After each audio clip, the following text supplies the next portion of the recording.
Now students देखिए, अब हमें क्या करना है, हमें क्वेश्चन आंसर कर रहे थे हम लोग। पेज नंबर 12 ओपन करोगे, क्वेश्चन नंबर 3 आप देखिए बच्चों, कह रहा है give reason for the following observations. ठीक है, फर्स्ट ऑब्जर्वेशन क्या है, naphthalene balls disappear with time without leaving any solid. बच्चों नेफ्थलीन की बॉल्स देखी हैं आपने? आपके घर में मम्मी क्या करती होगी, जो ब्लैंकेट्स वगैरह होते हैं, जो कपड़े होते हैं, उसमें नेफ्थलीन की बॉल रखती है व्हाइट कलर की, जिसमें से कुछ अच्छी सी स्मेल आती होगी। ठीक है ना। नेफ्थलीन की बॉल क्यों रखते हैं? नेफ्थलीन की बॉल रखते हैं जिससे मॉथ्स जो होते हैं, यानी कि जो इंसेक्ट्स वगैरह होते हैं ना, जो छोटे कीड़े मकोड़े होते हैं, वो नहीं आते हैं ना उसकी स्मेल से। तो कपड़े आपके साफ सुथरे बने रहेंगे। ठीक है ना। तो ये जो नेफ्थलीन की बॉल रखी है आपने, ये इस तरीके से व्हाइट कलर की होती है, गोल गोल, आपने देखा होगा है ना, स्फेरिकल शेप की। तो ये कपड़े हमारे, मान लो कपड़ा रखा हुआ है इस तरीके से, ये दो कपड़े के बीच में हमने मान लो ब्लैंकेट्स हैं, ये नेफ्थलीन की बॉल रख दी। तो होता क्या बच्चों, ये जो व्हाइट कलर की नेफ्थलीन की बॉल होती है, कुछ समय के बाद डिसअपियर हो जाती है, गायब हो जाती हैं।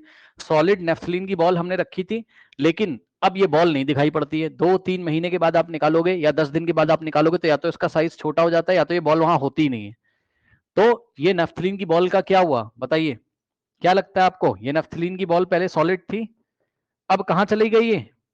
मतलब ये जो सॉलिड मटेरियल था, ये कहां चला गया होगा? डायरेक्ट वेपर में। यस और नो? इसका गैस बन गया होगा डायरेक्ट। और सॉलिड से जब डायरेक्ट गैस बनता है, तो इस प्रोसेस को हम क्या बोलते हैं? सब्लिमेशन। याद है? ठीक है ना। तो इसका सब्लिमेशन हो गया होगा बस, इसलिए बॉल कुछ दिनों के बाद आपको नहीं दिखती है। देखिए यहां पर आंसर लिखा हुआ है, आप देख लीजिए। Naphthalene undergoes sublimation easily. The change of state of naphthalene from solid to gas takes place easily, thus naphthalene balls disappear with the time without leaving any solid. कोई डाउट है बताइए? नेफ्थलीन की बॉल का क्या हो गया? Sublimation हो गया। इसलिए काफी समय के बाद जब हम उसको चेक करते हैं, तो कोई भी रेसिड्यू नहीं बचता है वहां। रेसिड्यू मतलब कोई भी अवशेष नहीं बचता है वहां। ठीक है, क्योंकि सब्लिमेशन हो चुका है उसका, सीधे सॉलिड से गैस। बहुत इजी है। नेक्स्ट क्वेश्चन देखिए बच्चों, उसने आपसे बोला कि we can get the smell of perfume sitting several metres away. अगर किसी ने परफ्यूम लगाया है, तो अगर आप सेवरल मीटर्स दूर भी हो, यानी कि आप 50 मीटर की दूरी पे हो, आप 25 मीटर की दूरी पर भी हो तब भी, या 10 मीटर की दूरी पे हो तब भी स्मेल आती है आपको परफ्यूम की। ऐसा क्यों है? तो आपको पता है बच्चों, परफ्यूम के जो पार्टिकल्स होते हैं, वो गैशियस स्टेट्स में आके, मतलब अपनी बॉडी में किसी ने, अपने कपड़े पे किसी ने परफ्यूम लगाया मान लो, तो परफ्यूम के जो मॉलिक्यूल्स होते होंगे, वो गैशियस स्टेट में इवेपोरेट होकर गैशियस स्टेट में एयर में डिफ्यूज हो जाते हैं। ठीक है ना। और गैसेस पार्टिकल का डिफ्यूजन गैस में बहुत तेजी से होता है, गैस का गैस में, एयर गैस है, और हमने कपड़े पे परफ्यूम लगाया इस तरीके से, और परफ्यूम जब कपड़े पे इस तरीके से पड़ा, परफ्यूम के जो पार्टिकल्स होते हैं जब कपड़े पे वो पड़े इस तरीके से, तो वो इवेपोरेट हो जाएंगे। मान लो पहले तो परफ्यूम लिक्विड स्टेट में होता है ना, तो वो इवेपोरेट होकर गैसियस स्टेट में आएंगे। तो परफ्यूम भी गैसियस स्टेट में और एयर भी गैस है, तो गैस गैस में बहुत तेजी से डिफ्यूज होती है। मैंने बाद आपको पढ़ा है, क्योंकि गैस की काइनेटिक एनर्जी बहुत ज्यादा होती है। तो रूम टेम्परेचर पे क्या होगा आपका, रूम टेम्परेचर पे जो आपके परफ्यूम के पार्टिकल्स होंगे वो एयर में डिफ्यूज हो जाएंगे बस, और एयर में मिक्स हो जाएंगे, और काइनेटिक एनर्जी तो है ही उनकी बहुत अच्छी, तो वो हम तक पहुंच जाएंगे एयर में मिक्स होके, एयर में डिफ्यूज होके। और हमारे जो नॉस्ट्रिल है या ऑल्फैक्टरी सिस्टम है, जो स्मेल करने की हमारी क्षमता है, वो परफ्यूम की स्मेल को पहचान लेगी। क्या दिक्कत है? ये लीजिए, यही सब आंसर है, देख लो किस तरीके से लिखने हैं आपको। ठीक, यहां देखिए, gaseous particles possesses high speed and large spaces between them. Gas gas के जो पार्टिकल्स होते हैं उनके पास स्पीड हाई होती है, क्योंकि उसकी काइनेटिक एनर्जी ज्यादा होती है, मैंने क्लास में आपको पढ़ाया है। ठीक है ना। और उनके पार्टिकल्स के बीच में बहुत ज्यादा स्पेस होती है। Particles of perfume diffuse into these gaseous particle at very fast rate, है ना। है ना। कौन सा गैसियस पार्टिकल? एयर में। ये जो एयर में गैसियस पार्टिकल है, ये इस तरीके से, ये एयर के क्या है? गैसियस पार्टिकल है, गैसियस पार्टिकल है। ठीक, और इसमें क्या हुआ बच्चों, ये लड़का देखो परफ्यूम लगा के बैठा हुआ है, तो परफ्यूम के पार्टिकल पहले इसके कपड़े पे लगे हुए हैं इस तरीके से, और ये इवेपोरेट होके ऐसे बहुत तेजी से एयर में डिफ्यूज हो जाएंगे, और काइनेटिक एनर्जी इसकी हाई है, तो एक जगह से दूसरी जगह पहुंच जाएंगे। यही सब बातें लिखी हुई हैं। Particles of perfume diffuse into gaseous particle of air at very fast rate and reach our nostrils. हमारी नॉस्ट्रिल में, नाक के पास पहुंच जाते हैं, और हमारा ऑल्फैक्टरी सिस्टम इसको जज कर लेगा। This enable us to smell the perfume from a distance. तो इस तरीके से बच्चों इन दोनों क्वेश्चन का आप आंसर कर सकते हैं। ठीक है स्टूडेंट्स, चलिए बढ़ते हैं नेक्स्ट क्वेश्चन की तरफ। नाउ स्टूडेंट्स, नेक्स्ट क्वेश्चन देखिए, दिस इज क्वेश्चन नंबर 4। आपसे कह रहा है arrange the following substances in increasing order of forces of attraction between particle, water, sugar and oxygen. ठीक है, increasing order of force of attraction के हिसाब से हमको इसको अरेंज करना है, ठीक है ना। अब बताइए, increasing order of force of attraction के हिसाब से। अब सुनो, फोर्स ऑफ अट्रैक्शन बच्चों सबसे कम किस में होता है? इंक्रीजिंग ऑर्डर मतलब जिसमें फोर्स ऑफ अट्रैक्शन सबसे कम उसको पहले, फिर जिसमें फोर्स ऑफ अट्रैक्शन से ज्यादा उसको बाद में, मतलब कम से ज्यादा की तरफ चलना है। ओके, तो फोर्स ऑफ अट्रैक्शन बच्चों हमने पढ़ा हुआ है, फोर्स ऑफ एफ का मतलब फोर्स ऑफ अट्रैक्शन समझ जाना है ना, एफ का मतलब force of attraction. Force of attraction कम से ज्यादा की तरफ जाना है। सबसे कम फोर्स ऑफ अट्रैक्शन कहां होता है? गैस के पार्टिकल्स के बीच में। उससे ज्यादा फोर्स ऑफ अट्रैक्शन कहां होता है? लिक्विड के पार्टिकल। ये ग्रेटर का साइन, ये लेस का साइन। लेस मतलब force of attraction between the particle of the gas is less than force of attraction between the particles of the liquid, and force of attraction between the particles of the liquid is less than force of attraction between the particles of the solid. तो सबसे ज्यादा किसमें होता है? Solid में। ये increasing order है force of attraction का, इंक्रीजिंग ऑर्डर। ठीक, सबसे कम, उससे ज्यादा, उससे ज्यादा। अब देख लो बच्चों, ये आपने क्लास में बहुत डिटेल में पढ़ा हुआ है, इसको मैंने आपको पढ़ाया है ना। गैस के पार्टिकल्स दूर दूर होते हैं, पता है ना, जिसमें फोर्स ऑफ अट्रैक्शन सबसे कम होता है। लिक्विड के थोड़े पास पास होते हैं, सॉलिड के बहुत पास पास होते हैं। तो सॉलिड में फोर्स ऑफ अट्रैक्शन सबसे ज्यादा होता है। नाउ अब देखिए बच्चों, इसमें से आपने पढ़ा हुआ है क्लास में, ये देखिए, इसमें से गैस कौन है? ऑक्सीजन। मैंने आपको बताया है कि किसी सिलेंडर में अगर ऑक्सीजन गैस रखी तो ऑक्सीजन अपने मॉलिक्यूलर स्टेट में होती है, याद है? ये भी ऑक्सीजन का मॉलिक्यूल है, ये भी ऑक्सीजन का मॉलिक्यूल है, ठीक, ये भी ऑक्सीजन का मॉलिक्यूल है, ये भी ऑक्सीजन का मॉलिक्यूल है, सही है ना। ओके, नाउ सो यहां आ जाएगा ऑक्सीजन,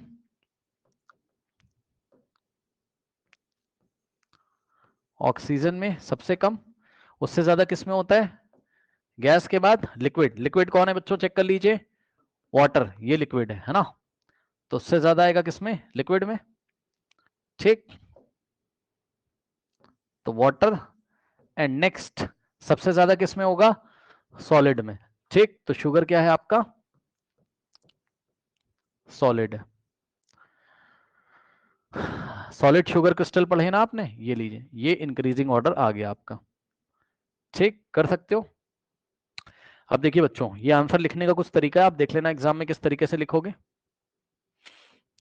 यहाँ पे देखिए, sugar is a solid, the force of attraction between the particle of the sugar are strong. Water is a liquid, the force of attraction are here weaker than sugar, sugar से weak होते हैं इसमें. Oxygen is a gas, the force of attraction are weakest in the gas. Okay, now thus increasing order of force of attraction between the particle of the water, sugar and oxygen is this. Oxygen में सबसे कम, उससे greater water में, उससे greater sugar में। I think आपको बात समझ में आई होगी स्टूडेंट्स, ठीक है। यहीं पे अगर डिक्रीजिंग ऑर्डर बोल देगा एग्जाम में, तो डिक्रीजिंग ऑर्डर में ऑर्डर रिवर्स हो जाएगा, मैं आपको करके दिखा देता हूँ, ठीक। ये इस तरीके से डिक्रीजिंग मतलब जिसमें सबसे बड़ा है उसे, फिर उससे कम, फिर उससे कम। सबसे बड़ा किसमें? शुगर में। सबसे ज्यादा किसमें? शुगर में, ठीक। सो शुगर, देन उससे कम किसमें? वाटर में, और सबसे कम किसमें? ऐसे होगा, sugar is greater than, water is greater than, ये सिंबल बदल जाएगा है ना, ऐसे चेंज हो जाएगा, ग्रेटर हो जाएगा यहाँ पे, इज ग्रेटर देन गैस। सबसे कम कम हो गया गैस में, ये डिक्रीजिंग ऑर्डर है, ठीक है ना। समझ गए? तो डिक्रीजिंग और ये इंक्रीजिंग, इस तरीके से इस प्रॉब्लम को आप एग्जाम में लिख के आएंगे, ठीक है स्टूडेंट्स, नोट कर लीजिए। नाउ स्टूडेंट्स, इस क्वेश्चन को देखिए, क्वेश्चन नंबर बच्चों 6 है I think, yes question number 6 है बच्चों। कह रहा है गिव 2 रीजन टू जस्टिफाई। आपको ना 2 रीजन देना है जस्टिफाई करने के लिए, जैसे कि जस्टिफाई हो जाए। क्या जस्टिफाई हो जाए? जस्टिफाई मतलब प्रूफ हो जाए एक तरीके से। क्या प्रूफ हो जाए? वाटर एट रूम टेम्परेचर से लिक्विड। कह रहा है रूम टेम्परेचर, अब रूम टेम्परेचर कितना होता है? 27 डिग्री सेल्सियस होता है रूम टेम्परेचर, ठीक है ना। सो रूम टेम्परेचर पर बच्चों कह रहा है वाटर लिक्विड में होता है। अब हम लोग को तो सब लोगों ने देखा है कि रूम टेम्परेचर पर वाटर लिक्विड ही होता है भाई, है ना। लेकिन वो कह रहा है कि प्रूफ करो, जस्टिफाई करो। जस्टिफाई करने का मतलब है 2 रीजन, 2 कारण आपको अपने सपोर्ट में लिखने हैं। अब बच्चों देखिए, इसमें सपोर्ट में आप क्या लिखोगे? अगर आपको रूम टेम्परेचर पे वाटर को लिक्विड प्रूफ करना है, तो रूम टेम्परेचर पे आप ये बता दीजिए, जब रूम टेम्परेचर होता है तो वाटर की 2 कैरेक्टरिस्टिक ऐसी देख के बताइए जो लिक्विड से मैच करती हूं, ठीक, याद है? तो बच्चों लिक्विड की क्या क्या कैरेक्टरिस्टिक होती है वो आप लिख दीजिए, कोई भी 2 कैरेक्टरिस्टिक वाटर की लिख दीजिए। तो देखो एग्जाम में हम आंसर कैसे करेंगे, पार्ट 1 आंसर पहले कर रहे हैं, ठीक। हमने लिखा सबसे पहले एट रूम टेम्परेचर लगभग 25 डिग्री सेल्सियस, अभी रूम टेम्परेचर होता है 25 27 25 डिग्री सेल्सियस ले लो आप, कोई दिक्कत नहीं है, ठीक। So at room temperature 25 degree Celsius water is a liquid because it has the following characteristic. हमने उनको बोला एग्जाम में कि भाई देखो वाटर रूम टेम्परेचर पे लिक्विड स्टेट में होता है क्योंकि इसके पास फॉलोइंग नीचे दी गई कैरेक्टरिस्टिक होती है। कौन कौन सी? पहला और दूसरा। फर्स्ट आपने क्या बोला? At room temperature water has no shape. सही बात है, वाटर का कोई शेप नहीं होता है, जिस कंटेनर में रखोगे उसी का शेप ले लेगा। और लिक्विड में भी तो ये होता था, liquid has no fix shape, ठीक है ना, बट हैज फिक्स वॉल्यूम। लेकिन इसका फिक्स वॉल्यूम होता है। भाई अगर 1 लीटर पानी है, 1 लीटर वाटर है, तो चाहे फर्स्ट कंटेनर में रखो, ये देखिए याद है ये इस तरीके से, मान लो 1 लीटर पानी ये वाले कंटेनर में और एक बार ये वाला कंटेनर इस तरीके से। तो आप 1 लीटर पानी को किसी भी कंटेनर में रखिए बच्चों, पानी तो 1 लीटर ही रहेगा ना। मान लो इसमें पानी है 1 लीटर, और इस पानी को अब आपने यहां पर इस तरीके से पार कर दिया, उड़ेल दिया इसमें। तो ये देखिए इसमें से इसमें, तो इसमें भी 1 लीटर था और इसमें भी अब 1 लीटर, बस शेप चेंज हो गया, पहले सिलिंड्रिकल शेप था अब स्फेरिकल हो गया इस तरीके से, ठीक। ये चीज हो गई। ओके नाउ कह रहा है it occupies the shape of the container in which it is kept, है ना। फिक्स वॉल्यूम होता है वाटर का। देखा आपने पानी को 1 लीटर ले लिया, इसको इसमें पार करके देखा, उड़ेल के देखा, तो शेप फिक्स है, वॉल्यूम चेंज हो गया। Sorry I am very sorry, shape change हो गया, वॉल्यूम फिक्स है। 1 लीटर पानी तो 1 ही लीटर पानी। So it occupies the shape of the container. तो इससे क्या प्रूफ होता है कि वाटर क्या है? लिक्विड है। नेक्स्ट है eight room temperature water flows. Water flows मतलब वाटर में फ्लूइडिटी की प्रॉपर्टी होती है। वाटर में फ्लूइडिटी होता है। कौन सी प्रॉपर्टी थी? फ्लूइडिटी। फ्लूइडिटी मतलब वाटर क्या है? एक फ्लूइड है, मतलब फ्लो कर सकता है, बह सकता है।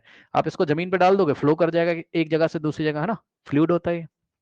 मैंने आपको बताया है कि जितनी भी गैसेस हैं, जितने भी आपके लिक्विड्स हैं, वो फ्लूइड होते हैं, फ्लो कर सकते हैं, ठीक है स्टूडेंट्स। तो बस आप चेक कर लो, देख लो, ये दोनों प्रॉपर्टीज लिख दो आप, ठीक है ना, क्या दिक्कत है? ओके सो यही है, और क्या है, क्या दिक्कत है? नेक्स्ट बच्चों देखिए, उसने आपको बोला एन आयरन अलमीरा, है ना। आयरन आयरन आयरन की बनी हुई जो अलमीरा होती है ना आपके घर में, लोहे की बनी हुई जो अलमारी होती है, कह रहा है कि वो रूम टेम्परेचर पे सॉलिड होती है। ये प्रूफ करो। प्रूफ कर दो। सॉलिड की कोई भी 2 प्रॉपर्टीज लिख दीजिए। नंबर 1, तो देखो बी का आंसर हमने कैसे किया बच्चों, यहाँ पर ध्यान से चेक करिए। बी का आंसर कह रहा है एन आयरन अलमीरा is a solid at room temperature 25 degree Celsius because of the following characteristic. Number 1, it has definite shape and volume like a solid at room temperature. क्यों भाई? जो आपकी बच्चों अलमीरा है, ठीक है ना, उसका शेप डेफिनेट होता है। हमें पता है कि सॉलिड के शेप डेफिनेट होते हैं। ये अलमीरा आपकी इस तरीके से, इसका शेप डेफिनेट है, शेप तो नहीं चेंज होगा, वॉल्यूम भी नहीं चेंज होगा, वॉल्यूम भी फिक्स है इसका। आयरन का इसमें जो मटेरियल भरा हुआ है, उसने जितना वॉल्यूम ऑक्यूपाई किया उतना ही ऑक्यूपाई करे रहता है वो। क्या दिक्कत है? वॉल्यूम नहीं चेंज होता है और शेप नहीं चेंज होता है। तो सॉलिड में यही तो होता था, वॉल्यूम और शेप नहीं चेंज होता था, ठीक। तो इस पॉइंट को देखते हुए हम कह सकते हैं कि जो हमारी आयरन अलमीरा है वो रूम टेम्परेचर पे सॉलिड है। दूसरा, इट इज रिजिड। रिजिड क्या होता था बच्चों? कि अगर हम अलमीरा पे फोर्स लगाते हैं इस तरीके से, है ना, आयरन की अलमीरा अगर आप इस पे फोर्स लगाओगे तो वो अपना शेप चेंज नहीं करती है, याद है। तो इसको हम बोलते हैं कि भाई सॉलिड रिजिड है। तो अलमीरा भी तो रिजिड होती है, तो it is rigid as the solid at room temperature. Okay, ये सॉलिड की तरह रिजिड होती है रूम टेम्परेचर पे। इससे प्रूफ होता है कि हमारी आयरन अलमीरा कैसी है बच्चों, हमारी आयरन अलमीरा कैसी है, ये सॉलिड है रूम टेम्परेचर पे। ओके नाउ स्टूडेंट्स नेक्स्ट देखिए बच्चों, कह रहा है why is ice S 200 at 273 kelvin more effective in cooling than water at the same temperature. Okay so बच्चों आपने देखा भी होगा, कभी देखा क्या होगा, मैंने आपको क्लास में पढ़ाया है, याद करिए बच्चों, मैंने आपको क्लास में पढ़ाया है, अगर आपको याद हो मैंने क्या पढ़ाया था कि ये 0 डिग्री सेल्सियस की आइस रखी हुई है, ठीक। ये 0 डिग्री सेल्सियस की आइस है अभी। फिर यहां से आप हीट सप्लाई करते थे, इस हीट को मान लो ये 1 किलोग्राम हीट है, सॉरी 1 किलोग्राम मान हीट कह रहा हूं, 1 किलोग्राम आइस है, तो इसको आप हीट ऑफ फ्यूजन देते थे, याद है। हीट ऑफ फ्यूजन, जब आप हीट इसको देते थे तो इसका टेम्परेचर राइज नहीं होता था, यहां से क्या बनता था आपका, याद करो, ये आपका लिक्विड बन गया, वाटर बन गया, और ये वाटर है एट 0 डिग्री सेल्सियस, ठीक है। ये देखिए ये 0 डिग्री सेल्सियस का वाटर था, आपने इसको हीट किया हीट किया हीट किया, जितनी भी हीट आप दे रहे हो वो उसका टेम्परेचर राइज नहीं करती थी, याद है। Only state of matter change किया उसने, 0 डिग्री सेल्सियस के आइस से कहां ले गया इसको, 0 डिग्री सेल्सियस के वाटर पे। अब आप मुझे यहां से देख के बताओ कि ज्यादा हीट किसके पास है, ज्यादा हीट कंटेंट किसके पास है, ज्यादा एनर्जी किसके पास है, आइस के पास या वाटर के पास, बताइए। ज्यादा एनर्जी किसके पास है स्टूडेंट्स? 0 डिग्री सेल्सियस आइस के पास या 0 डिग्री सेल्सियस वाटर के पास? बताइए। 0 डिग्री सेल्सियस वाटर के पास। Very good, 0 degree Celsius water के पास, क्योंकि 0 डिग्री सेल्सियस वाले वाटर के पास लेटेंट हीट ऑफ फ्यूजन भी है। ठीक, ये जो लेटेंट हीट ऑफ फ्यूजन दिया वो इसी में तो चली गई है ना, तो इसकी एनर्जी मोर है। यहाँ पर 0 डिग्री सेल्सियस वाटर की energy more energy, more energy, सही है। और यहां पर 0 डिग्री सेल्सियस के आइस के पास लेस एनर्जी। अब बताइए ज्यादा कूल कौन करेगा? मतलब समझो, बिल्कुल आराम से समझना बच्चों, देखो मैं आपको डायग्राम बना के तब समझाऊंगा। देखो बच्चों, दो केस में आपको दिखा रहा हूं यहाँ पे। मुझे अपनी कोल्ड ड्रिंक की बोतल ठंडी करनी है, मान लो, है ना भाई, मैं कोल्ड ड्रिंक लेके आया बाजार से। अब कोल्ड ड्रिंक की बोतल है मेरे पास इस तरीके से, और कोल्ड ड्रिंक की बोतल को जब मैं आइस के कांटेक्ट में रखूंगा तब वो ज्यादा ठंडी हो जाएगी, या 0 डिग्री सेल्सियस के पानी के कांटेक्ट में रखूंगा? समझो, देखिए, ये मैं बाजार से बच्चों कोल्ड ड्रिंक की बोतल खरीद के लेके आ गया हूं। ये मेरी कोल्ड ड्रिंक की बोतल है इस तरीके से, और यहाँ पे आसपास मैंने क्या रख दिया? ये बच्चों आसपास मैंने रख दिया 0 डिग्री सेल्सियस की आइस। ठीक, उसके बाद ये केस 1 है। फिर केस 2,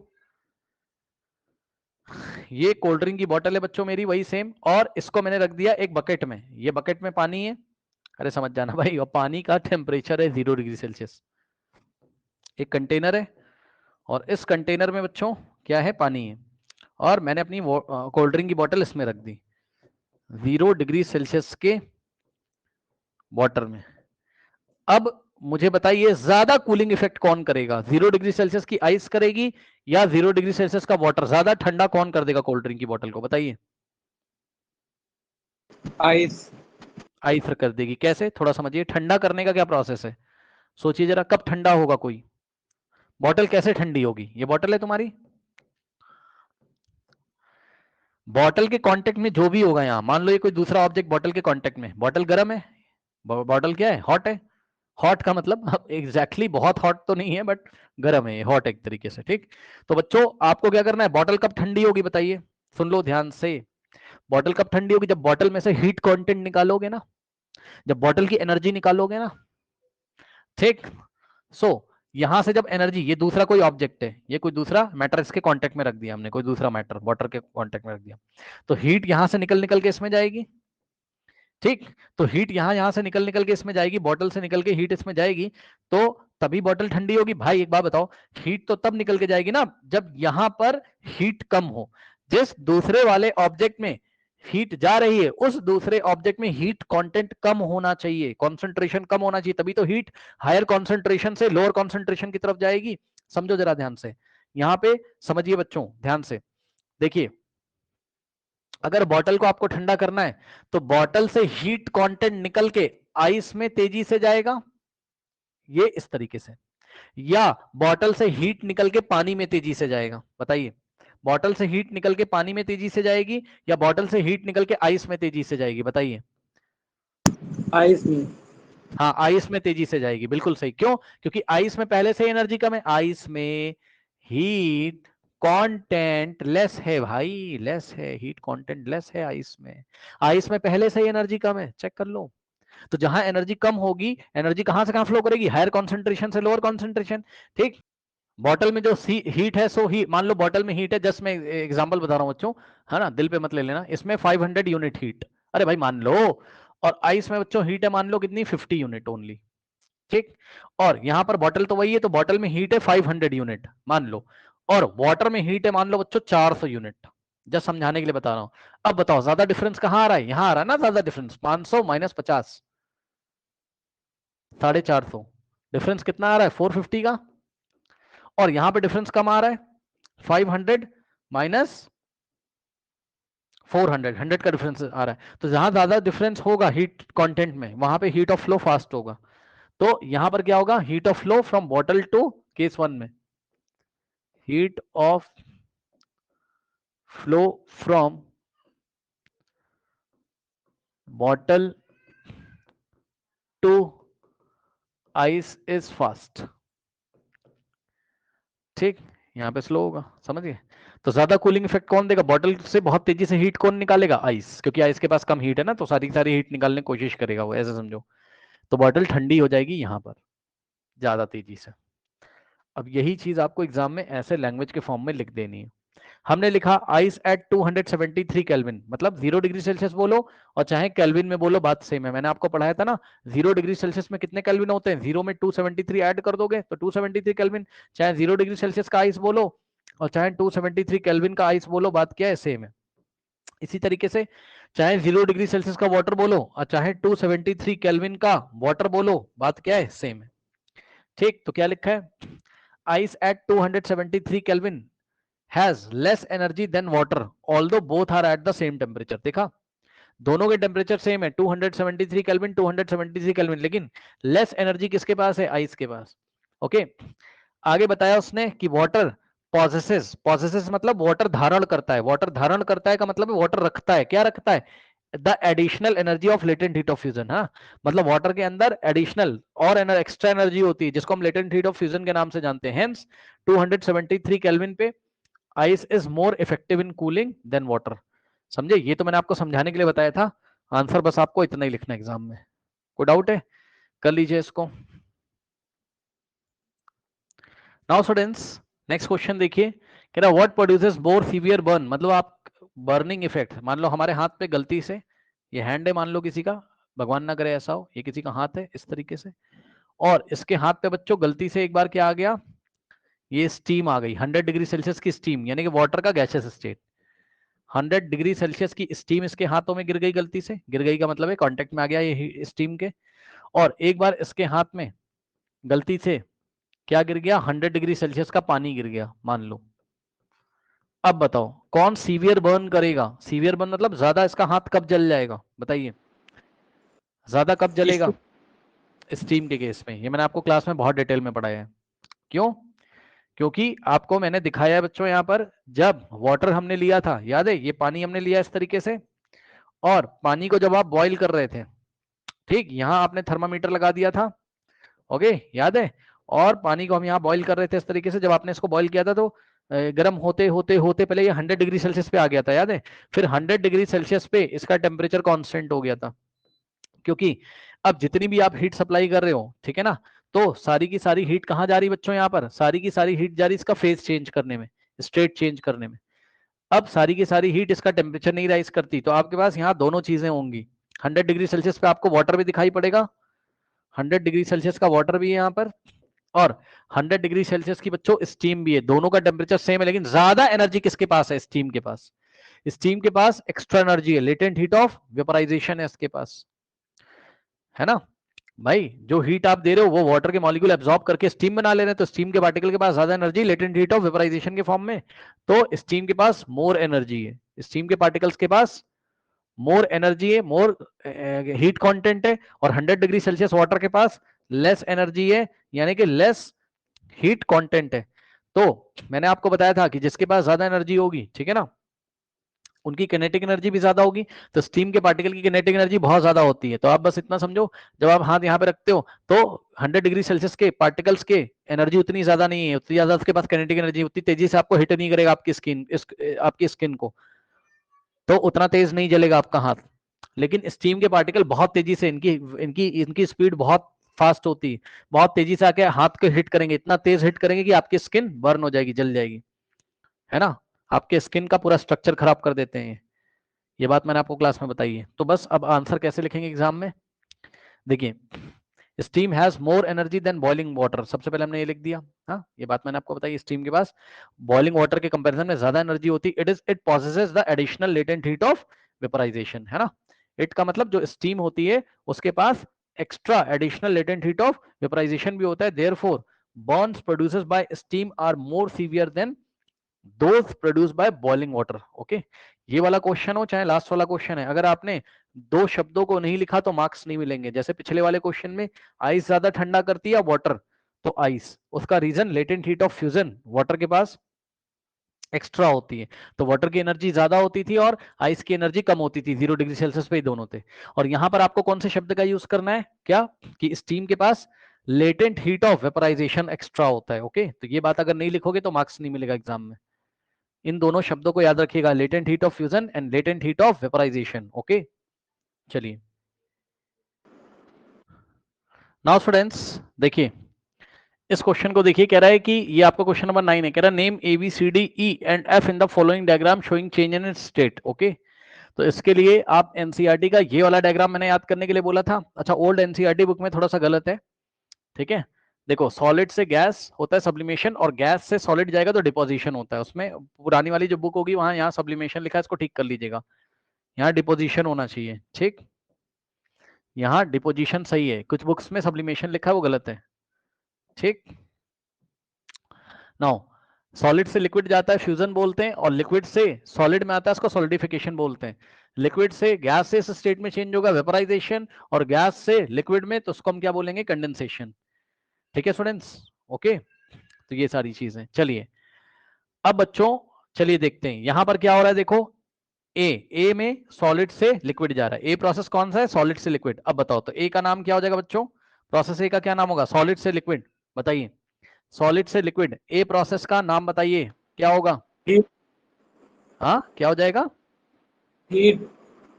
हीट। हीट क्यों हो जाएगा, प्रोसेस का नाम लिखना है। सॉलिड से लिक्विड जा रहा है तो ए में हम क्या लिखेंगे, प्रोसेस का नाम लिखना है। सॉलिड से लिक्विड में, ध्यान से चेक करिए, सॉलिड से लिक्विड में जाता है तो प्रोसेस का नाम क्या होता है, फ्यूजन होता है ना। यस और नो बताइए। समवन इज कॉलिंग, ओके इसको रख देते हैं ऐसे।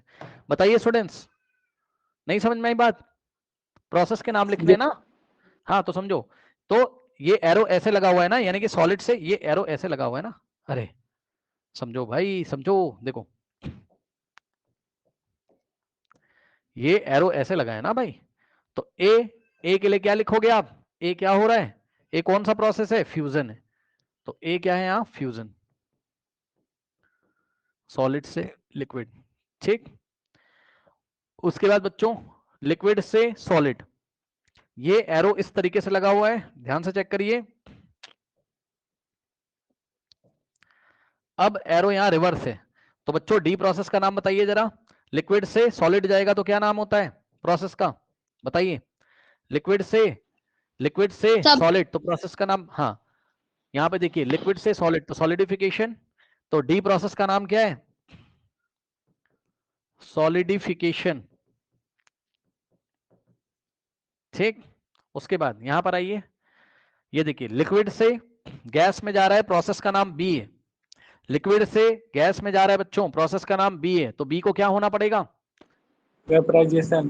वेपराइजेशन, लिक्विड से गैस। ठीक है, तो बी को क्या होना पड़ेगा, छोटा सा यहां लिख रहा हूं समझ जाना, वेपोराइजेशन, है ना, थोड़ी जगह नहीं नीचे लिख दे रहा हूं, वेपोराइजेशन। अब बताइए गैस से लिक्विड में जा रहा है वापस, गैस से लिक्विड में, ओके, प्रोसेस सी। गैस से कहा गया, गैस से लिक्विड, गैस से लिक्विड क्या होगा बताइए, गैस से लिक्विड बताइए, गैस से लिक्विड क्या हो जाएगा, कंडेंसेशन। कंडेंसेशन। सो प्रोसेस सी क्या हो गया आपका, कंडेंसेशन। सही है, ओके नाउ बहुत अच्छी बात है। अब थोड़ा ध्यान दें बच्चे, देखो ये सॉलिड से एरो लगा, थोड़ा एरो पे ध्यान देंगे स्टूडेंट्स, मैं ब्लू कलर से दिखा दूं आपको।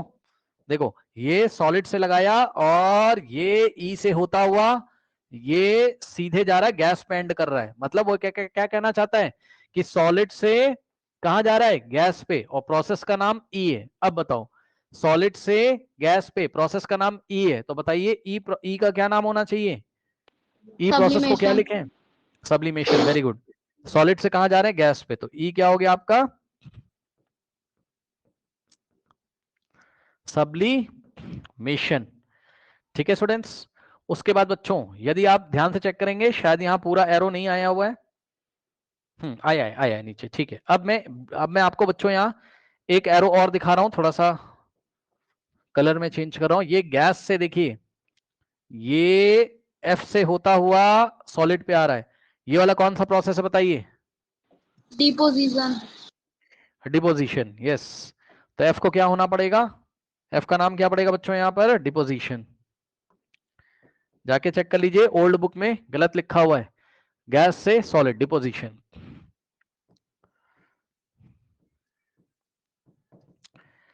ये हो गया, ठीक है स्टूडेंट्स। अब इस ये जो एक डायग्राम दिया हुआ है, यहाँ पे एक और स्टडी करने वाली बात है जो कि आपको आना चाहिए। क्या स्टडी करने वाली बात है?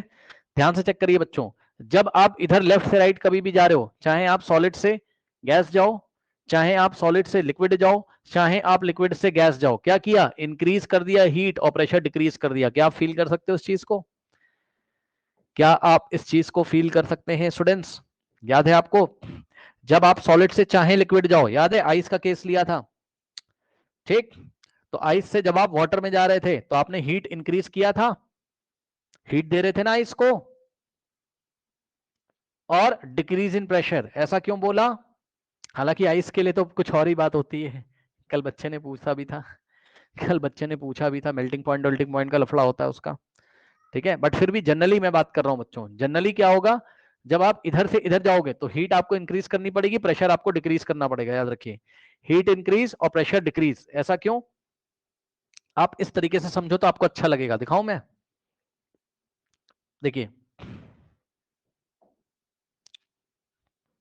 सॉलिड से आपको मान लो गैस में जाना है, या लिक्विड से आपको गैस में जाना है, ठीक? तो चलो मान लो लिक्विड से गैस में जाना है। अगर आपको लिक्विड से गैस में जाना है तो ये लिक्विड है, मान लीजिए ये लिक्विड के पार्टिकल है, और यहां से आपको गैसियस स्टेट में जाना है। तो गैसियस स्टेट में जाने के लिए क्या होगा? पार्टिकल दूर दूर करने, इसका वॉल्यूम ज्यादा हो जाएगा। तो पार्टिकल दूर दूर कैसे होंगे? जब इसको एनर्जी सप्लाई करोगे तो भाई हीट दोगे ना, हीट दोगे तभी तो पार्टिकल ऐसा दूर दूर जाएंगे, उनकी काइनेटिक एनर्जी बढ़ेगी, ठीक? एक तो हीट बढ़ानी पड़ेगी तुम्हें, ठीक? और सुनो दूसरा, हीट इंक्रीज, हीट क्या करनी पड़ेगी तुम्हें? हीट इंक्रीज करनी पड़ेगी, हीट इंक्रीज करनी पड़ेगी, हीट कंटेंट तुम्हें सप्लाई करना पड़ेगा। प्रेशर का क्या? कौन सा pressure?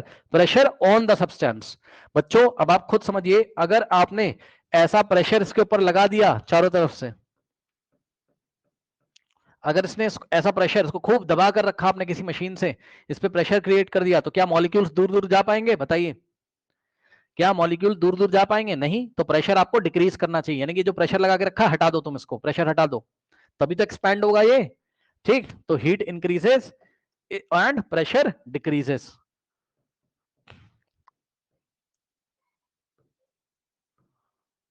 Pressure on the substance decreases या pressure on the matter decreases. इसलिए जब आप लेफ्ट से राइट जा रहे हैं तो लिखा है heat increases and pressure decreases, और जब आप राइट से लेफ्ट आओगे, जब इधर की तरफ एरो लगा हुआ है तो heat decreases, decrease in heat and increase pressure, increase in pressure. ऐसा क्यों? याद करिए, मान लीजिए कोई गैस का सैंपल है, ये कोई गैस का सैंपल है बच्चों, ठीक? अब गैस से आपको एक तरीके से लिक्विड में आना है, याद है? गैस से आपको यहां लिक्विड में आना है, तो लिक्विड में आने के लिए पार्टिकल्स को पास पास आना होगा। याद करिए, पार्टिकल पास पास कब आएंगे? जब इनकी एनर्जी कम हो जाएगी, तो इसमें से हीट कंटेंट निकाल लोगे, तो हीट इसका डिक्रीज करना पड़ेगा, हीट डिक्रीज करना पड़ेगा, हीट निकालना पड़ेगा इसका, और इसके ऊपर प्रेशर इंक्रीज करना पड़ेगा। ऐसे बाहर से आप प्रेशर लगाओगे, जब आप बाहर से प्रेशर लगाओगे, ठीक है, तभी तो पार्टिकल्स पास पास आएंगे, तभी तो लिक्विड स्टेट में आएगा। ये आया कि नहीं आया बताइए? ये लिखा ऊपर, समझ में आया? हीट इंक्रीजेस प्रेशर डिक्रीजेस इस डायरेक्शन में, और इधर से इधर आओगे तो decrease in heat and increase in pressure. कोई डाउट है बताइए? तो ये पूरा डायग्राम आपको अच्छी तरीके से समझ में आना चाहिए, ठीक है स्टूडेंट्स? ओके, चलिए इसके बाद आप अपनी एनसीईआरटी बुक में देखोगे तो ये टेबल आपको पता होनी चाहिए, ठीक है ना? हालांकि इसके बारे में हमने डिस्कस भी किया हुआ है। ये आपकी फिजिकल क्वांटिटीज लिखी हुई हैं, टेम्परेचर, लेंथ, मास, वेट, ठीक है, और डेंसिटी, प्रेशर। अब सुनो, वेट एक तरीके का फोर्स होता है, याद रखिएगा। वेट एक तरीके का क्या होता है? फोर्स होता है, याद रखिएगा, ठीक? सो अब वेट क्या होता है ये हम आपको कहां पढ़ाएंगे? Force and laws of motion में, ठीक है ना? चलो अभी आप देखो, टेम्परेचर ये आपकी फिजिकल क्वांटिटीज लिखी है, क्वांटिटी का मतलब फिजिकल क्वांटिटी, ये आपकी फिजिकल क्वांटिटीज है, ये उनके यूनिट्स हैं और ये उनके सिंबल हैं, ठीक? टेम्परेचर का यूनिट क्या होता है? केल्विन, और केल्विन का सिंबल क्या होता है? कैपिटल के, याद है? ये आपको याद होना चाहिए। लेंथ, लेंथ का यूनिट क्या होता है? मीटर। एसआई यूनिट की बात कर रहे हैं, लेंथ को मीटर में मेजर करते हैं। और सिंबल क्या होता है? M, small M. मास को किलोग्राम में मेजर करते हैं और सिंबल क्या होता है? स्मॉल के और जी, ठीक है, केजी। वेट एक तरीके का फोर्स होता है और फोर्स की यूनिट होती है न्यूटन, याद रखिएगा। फोर्स की यूनिट क्या होती है? न्यूटन। ओके, और इसको कैपिटल एन से दिखाते हैं। वॉल्यूम, वॉल्यूम होता है क्यूबिक मीटर। मैंने आपको बताया मीटर का क्यूब या सेंटीमीटर का क्यूब ऐसा होता है।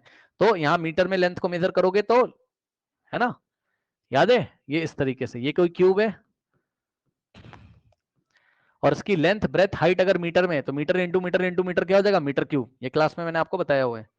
ठीक, तो वॉल्यूम का यूनिट क्या होता है? Cubic metre. क्यूबिक मीटर को लिखने का तरीका क्या है? मीटर की पावर 3, मीटर क्यूब। उसके बाद डेंसिटी क्या होता है? मास पर यूनिट वॉल्यूम। ठीक है, सो डेंसिटी का फॉर्मूला भी मैंने आपको पढ़ाया है। Density is equals to mass by volume. यहां से देखिए, density is equals to mass by volume. Mass को ये लोग किलोग्राम में ले रहे हैं यहाँ, और वॉल्यूम का यूनिट क्या है? Metre cube. तो क्या पढ़ा जाएगा इसको? किलोग्राम, और मीटर की पावर ऊपर जाएगा तो मीटर की पावर -3। ये देखिए, तो डेंसिटी की यूनिट पहले तो क्या लिखोगे? किलोग्राम पर मीटर क्यूब, है ना, किलोग्राम, और ये डिवाइड के साइन को बोलोगे पर, किलोग्राम पर मीटर क्यूब। यानी कि 1 मीटर क्यूब में कितना किलोग्राम, 1 मीटर क्यूब वॉल्यूम में कितना किलोग्राम, यही उसकी डेंसिटी होगी। यही पढ़ा है क्लास में। और लिखने का तरीका क्या है? किलोग्राम m की पावर -3, किलोग्राम m की पावर 3 ऊपर जाएगा तो m की पावर -3, किलोग्राम m की पावर -3, तो किलोग्राम पर मीटर क्यूब पढ़ेंगे इसको। उसके बाद प्रेशर की यूनिट मैंने आपको पढ़ाई है, पास्कल होती है। अब ये आती कैसे? 1 ATM में 1.01 इंटू 10⁵ पास्कल होते हैं, पढ़ा है? ठीक, तो ये पास्कल होती है। पास्कल का सिंबल कैपिटल पी स्मॉल है, ये नहीं लिख सकते हो आप, स्मॉल पी स्मॉल ए नहीं लिख सकते हो, कैपिटल पी स्मॉल है। समझे? तो ये बातें आपको पता होनी चाहिए। तो ये मैंने आपको डिस्कस करा दिया है। ठीक है स्टूडेंट्स।